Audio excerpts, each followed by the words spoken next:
And we're back. Hello! Chapter 18 is Mind Over Matter. Mind over matter. Fractions. Yeah! We all took math. I didn't have any choice. No. Edward's feeling amazing after their big day in the meadow, his life-altering, life-changing... Big deal of a day. A whole day. Big day. Hand-holding, eye-gazing, general joy radiating.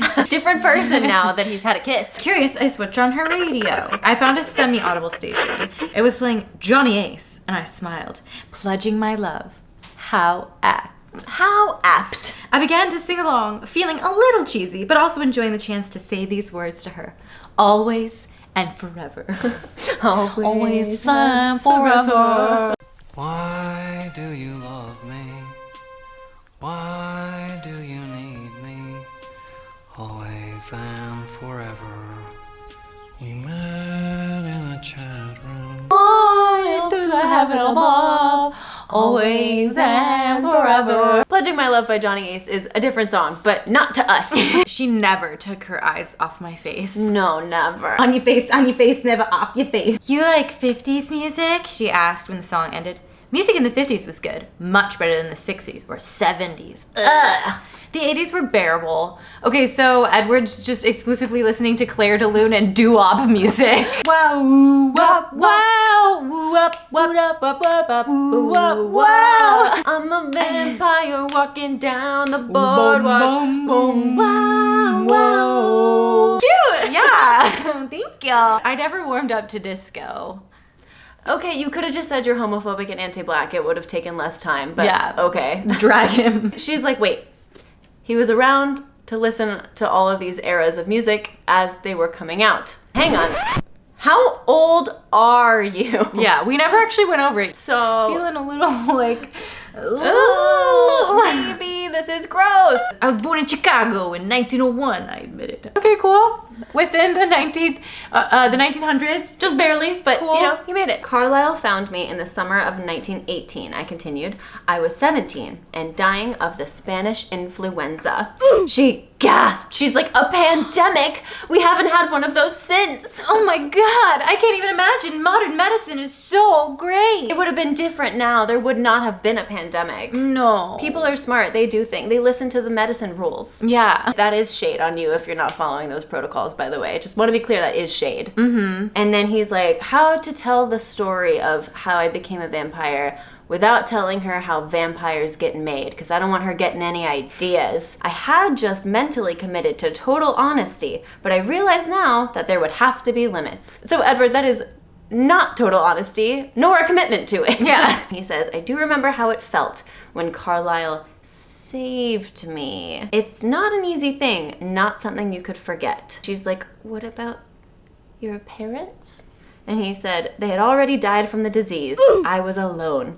That was why he chose me. In all the chaos of the epidemic, no one would ever realize I was gone. Yikes. What a high body count. Oh God. Woof. Could be like 400,000 or something like that. Or climbing. He's trying to avoid speaking directly about it so that she doesn't get curious, and she just asks him directly. She said, how did he save you? So much for avoiding the difficult questions. My words danced around the edges of her question. It was difficult. Not many of us have the restraint necessary to accomplish it, but Carlisle has always been the most humane, the most compassionate of us. For me, it was merely very, very painful. Merely very, very. It wasn't that big of a deal, but it was a very, very big deal. I was the first in Carlisle's family, though he found Esme soon after. She fell from a cliff. They brought her straight to the hospital morgue, though somehow her heart was still beating. Casual. Esme just flung herself off a cliff? Yeah. All the other doctors are like, she did. And Carlisle's like, but hearing, alive? She not dead. She kind of pretty. Make her my wife forever. Forever No wife. ask, just make. No ask, just wife. Bella's like, so you must be dying then to become the V word? not distracted enough. No, that's just Carlisle. Typical Carlisle. You would never do that to someone who had another choice. I shifted my gaze to the road again. show no sign of weakness. This is not a tender spot. No. Anyway, I wondered if I was dancing closer to the answers she sought, because part of me wanted her to know, wanted her to find a way to stay with me. Why would I give myself something that I would benefit from and also my girlfriend would like? And just answer her questions that she is asking. Nah. And Emmett and Rosalie? I smiled at her. She probably realized I was being evasive, and yet she was willing to let it go to make me comfortable because she's so selfless. So selfless. Well, she's like, I'll figure it out eventually. Yeah. She's like, I am so astute. I will get to the bottom of this. I'll just ask Jacob. I'll just ask Jacob. He'll tell me. He'll break whatever treaties left. Carlisle brought Rosalie into the fam next, after Esme. I didn't realize till much later that he was hoping she would be to me what Esme was to him. I remembered my disgust when he finally slipped. Rosalie had not been a welcome addition in the beginning. Learning that Carlisle had envisioned an even closer relationship for her and me was horrifying. The extent of my aversion would be impolite to share. Ungentlemanly. And if there's something I always am, is a gentleman. A gentleman. Never rude, never wrong. Never cluing in the rest of my company into my inner thoughts. Yeah, never overstepping, always saying something other than what I'm thinking. Very chaste with my head kisses. And hating myself. Stupid. Just gentleman things. Cute. Edward assures Bella, he says, but she was never more than a sister. No. That was probably the kindest way to sum up that chapter. Meanwhile, Bella's like, what? Rosalie? Like, Rosalie was supposed to be your girlfriend? I just found out this supermodel was supposed to be your forever girlfriend. The hottest creature to ever walk the planet. What? Carlisle's actually homie. He's like, you know what? The hottest chick in the entire world. Like, you know what? You're welcome, Edward. Like, and yeah. Edward's like, No. I don't like it. Ew. No. I prefer the piano. The ivory keys are the only things that tickle my fancy. Nice.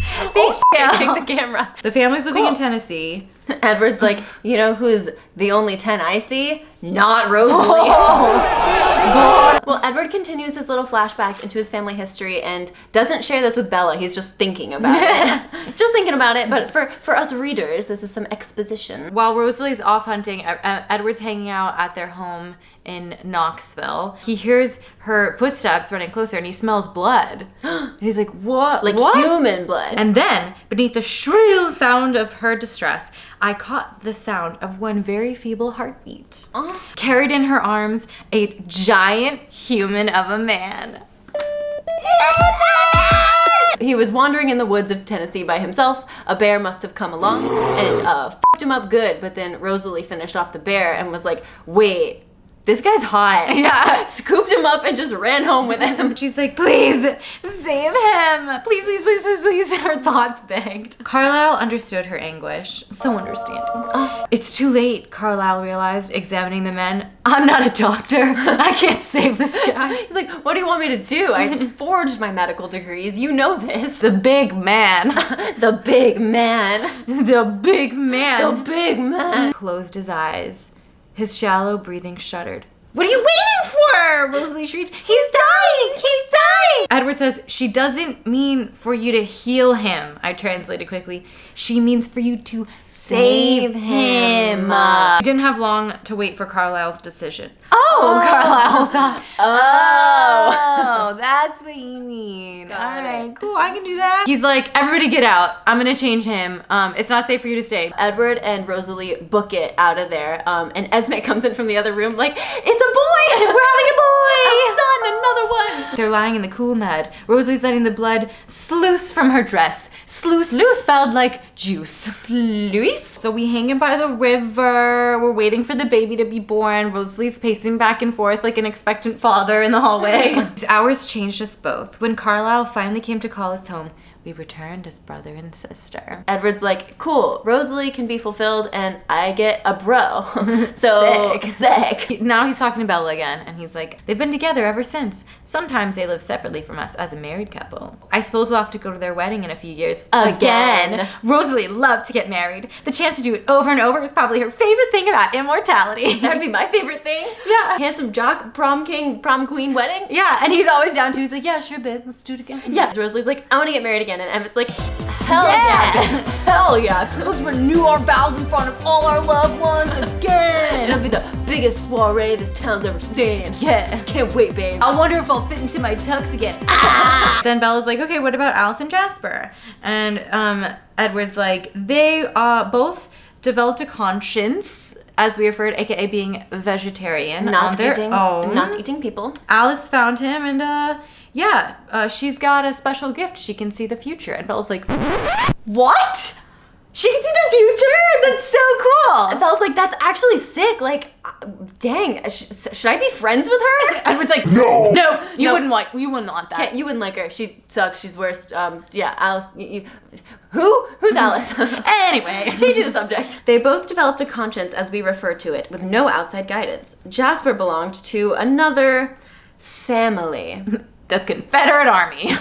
Yikes. Breaking ties with that fam. Moving forward. Losers. Progressive. Alice sees the future, but it's not like set in stone. It's very subjective, I continued, hearing the harder edge in my voice. The future isn't set in stone. Things change. Because the only visions Alice has had about Bella are her dead or a vampire. And he's like, no, can't have that. We'll change it. Edward's talking about how Alice and Jasper showed up to their family. Edward and Emmett were like away hunting because Alice was like, okay, cool. Don't really want to approach this house with the two big security guards waiting outside. So I'm gonna wait till they're on a snack break. They come home and Alice is just there, runs over and hugs him. And she's like, oh, Edward, at last.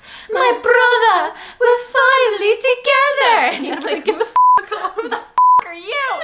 Already annoying me. He reads her mind in that instant and is like, okay, I guess this is happening. Yeah, he's like, Emmett, meet Sissy. He goes, this is Alice, Emmett. She's part of our family. And that's Jasper. You gotta love him. You're gonna love him. Emmett's just like, okay, now we've got a full basketball team. Also probably helped that Jasper's over there setting the mood for everyone. Mooding everyone nice. Good vibes. Bella's tummy grumbles. Because she's hungry. Yeah, she hasn't eaten all day. They went on a hike and sat in a meadow for 5 hours. Yeah.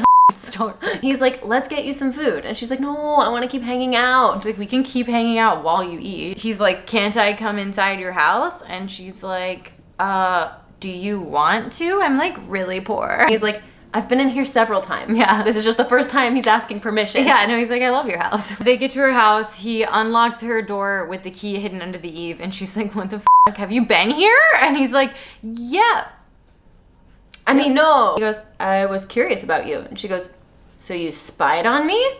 And he goes, What else is there to do at night? He thinks, I should have confessed all then, but I went along with her teasing tone. You had a chance to come clean, and he's like, save that for later. She cut out a square of casserole and heated it in the microwave. I could smell oregano, onions, garlic, and tomato sauce. Something Italian. Okay, Edward, are you trying to tell me you don't know what lasagna is?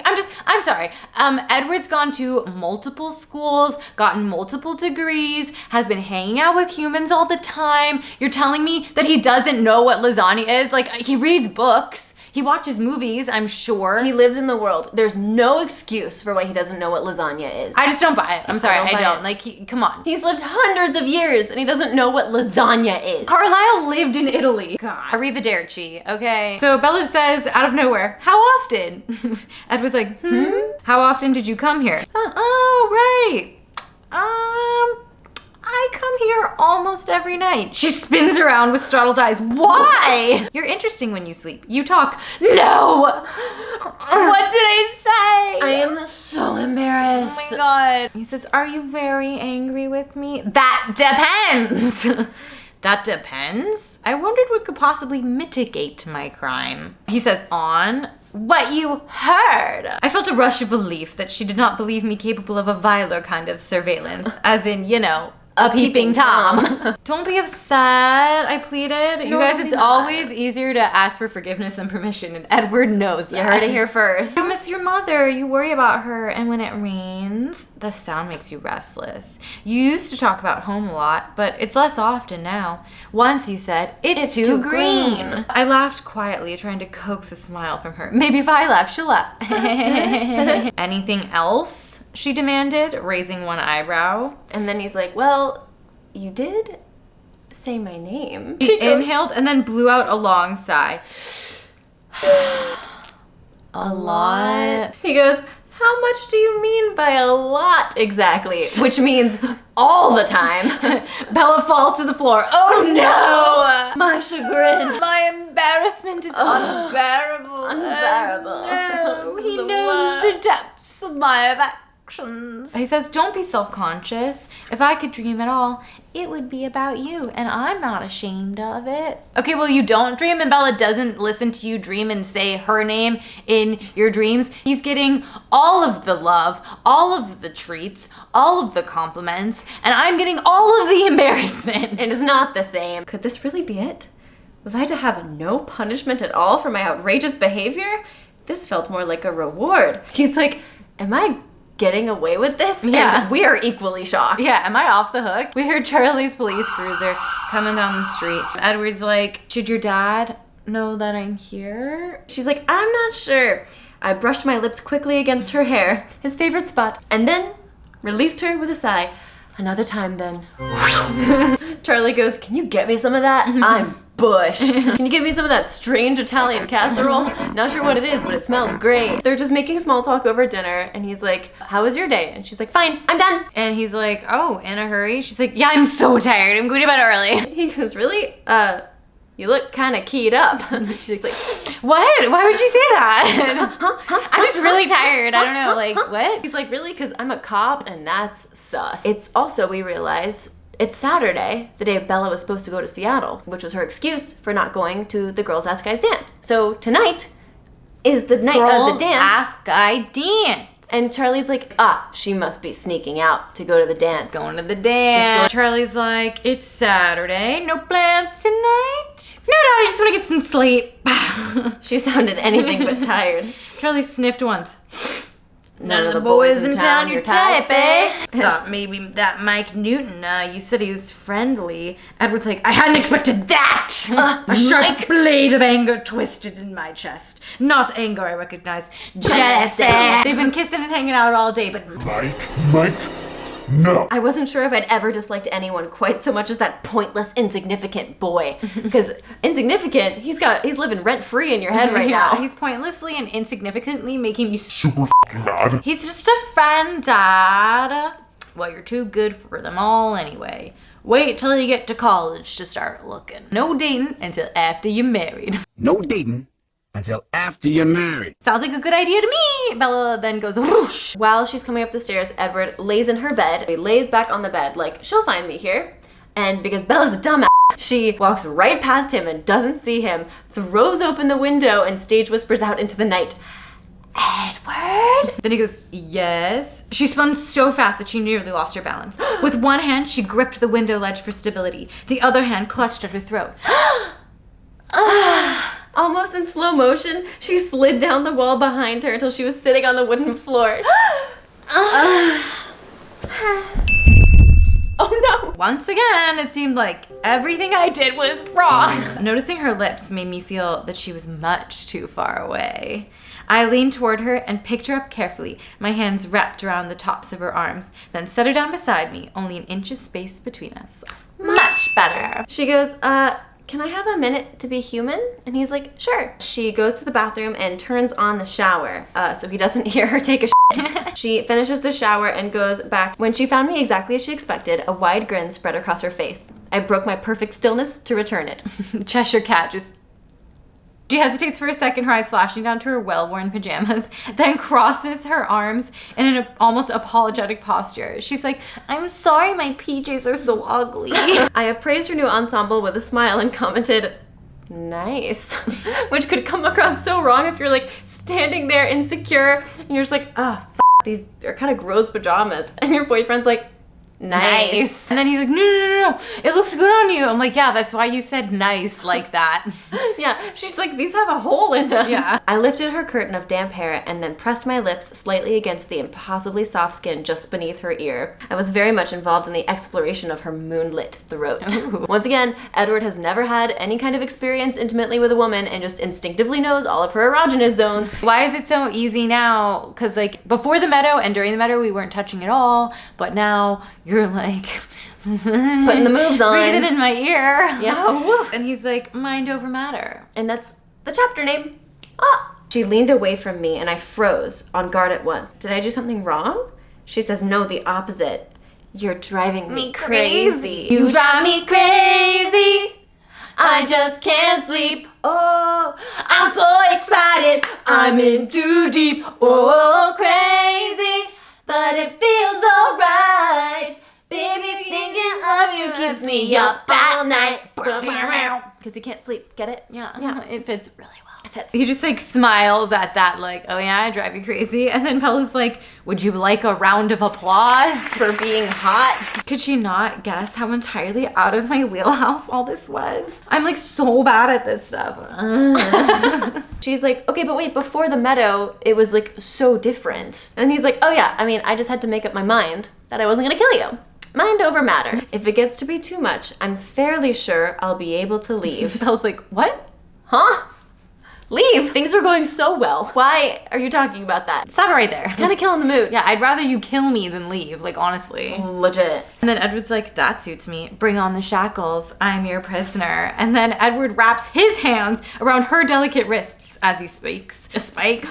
I'm your prisoner. She's like, I'm a slave for you. They could buy me an iron or steel or some stronger alloy yet to be discovered, and none of that would hold me the way one look from this fragile human girl would. She goes, you seem more optimistic than usual. And he says, isn't it supposed to be like this? The glory of first love and all that. It's incredible, isn't it? The difference between reading about something, seeing it in the pictures, and experiencing it.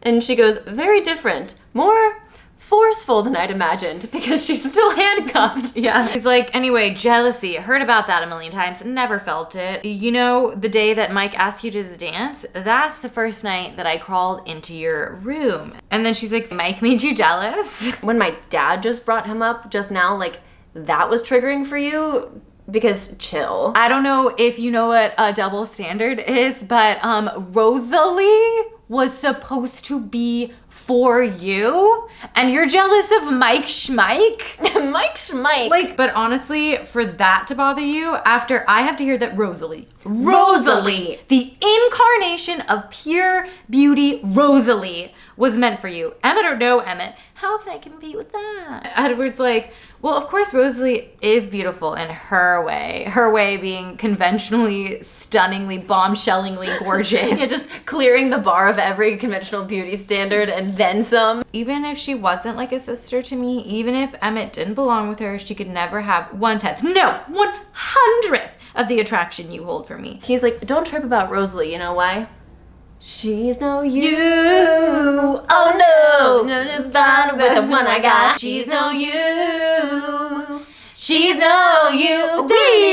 She has one more question. And then he's like, what's the question? She goes, never get it. She's like, no, never mind. And he goes, Bella, you can ask me anything. She doesn't say anything. And then he goes, if you don't tell me, I'll just assume it's something much worse than it is. Which is manipulative. You manipulative manipulator. Yeah. She goes, okay, so Rosalie and Emmett get married. Is that marriage the same as it is for humans? And he's like, oh, wait. She's talking about banging. Was there a purpose behind your curiosity? She sighed. Well, I did wonder about you and me someday. She's like, I was hoping that we could someday. Eventually, I would like to think that that's in the cards for us. Yeah. What's the crime if I want to my boyfriend? Where's the crime in that? I don't think that would be possible for us. Mostly because I would you to death. So she just gets quiet. And he's like, are you scared? And she goes, no, I'm fine. She's like, no, I'm bummed. Yeah, I'm just trying to like accept the reality of never having sex ever because you're the guy that I want to be with forever. So I'm just like, all right, I guess I'm never getting f***ed. Am I scared? No, I'm horny and sad. He asks her if she's ever had sex before. I tried to sound indifferent. I'm curious now, though. Just curious. Have you ever? She goes, of course not. I'm not a slut. Hello? I told you I've never felt like this about anyone before, not even close. And he goes, I know. It's just that I know other people's thoughts, and I know love and lust don't always keep the same company. And she goes, well, they do for me, because I'm a good girl. Yeah. And he's like, well, same. Edward's like, I'm a good girl too. The fact that we both also lusted was definitely going to complicate matters. Yeah, because it's gonna be a problem. It's coming up on their first date, like how you're like, nah, we'll be able to fight this for forever. But then Bella's like, well, do you find me attractive in that way at all? Like, do you at least like wanna do it? And he says, I may not be a human, but I am a man. I get hard. Men love sex. Yeah. Bella yawns. She's like, ugh, boring. They're just cuddling and swooning. She's falling asleep. And then Bella whispers in her sleep, Edward, I love you. And it doesn't count, even though this is the first time she's said it. It doesn't count. Because she's not conscious, Brock Turner. And that's the end of chapter 18. A nice little happy button. Nice little happy button. Speaking of buttons, there's a subscribe button somewhere down here. Whoa. I never know which way it is. Thanks for watching. Thank you. New Bye. videos every week. Oh yeah. Ew.